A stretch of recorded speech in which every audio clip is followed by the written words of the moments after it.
This restored Cadillac hearse is now creating a sensation everywhere it goes. The attention to detail to replicate the car from the film is such that Ross Hutchinson believes it's the most accurate version in the world today, thanks to insider knowledge and the team who helped him realise the vision. I wouldn't consider myself a petrol head, but I like things that are sort of specific to a period in history or tell a story that's sort of that time. The original film car used as the hero car in 1984 was still at that point languishing on the back lot at Sony in Burbank, Hollywood.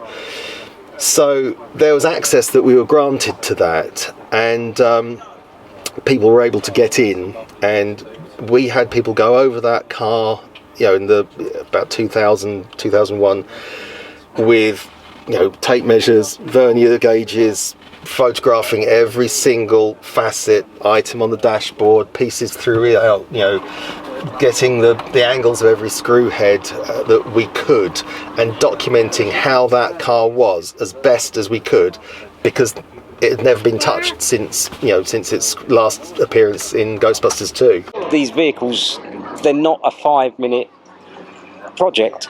They are years, and it come together very quickly towards the end, which is nice because we had individual panels. We'd done the panels, they assembled to make sure they fitted, and then we had the vehicle in to do the rest, and it just started to come together. And then once the red went on, that's when it really popped, and it really looked like the Ghostbusters car.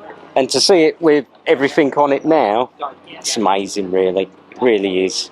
As I say, you're proud to have been involved. It got me straight away because it was part of the Ghostbusters car, and I thought, I love the Ghostbusters, I love films and I love cars, and I thought, I've got to have a go. It was a challenge, put it that way, because the things he was asking me to do, at first he didn't tell me how much it was worth. So I'm just cutting away and grinding and doing it, and he goes, oh, good, that come out really good, I'm glad that did. We wouldn't get another one of them. It's like, what do you mean you wouldn't get another one of them? It's like, oh, yeah, they're rarer than hen's teeth. I was like, you could have told me that before. Ross and his brother Ride were introduced to huge American cars on family holidays as children, but as film fans bought this on a whim in their late teens 20 years ago. It was in a terrible condition. Ross continued the restoration with his father after his brother's sudden death. Early 2002.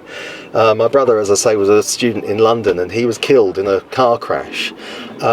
He was out with some friends on Blackheath, and they collided with a black cab that hit them, and my brother was killed. And it was a big blow to the family, but the local funeral directors, Terry, the chap that ran it at the time, was fantastic, and said he thought it would be sort of very fitting if we used this as the hearse for the funeral. I mean, not many people have hearses in their own family to use, I suppose, but we did. After his father's death, even Ross's mum got involved repairing the upholstery.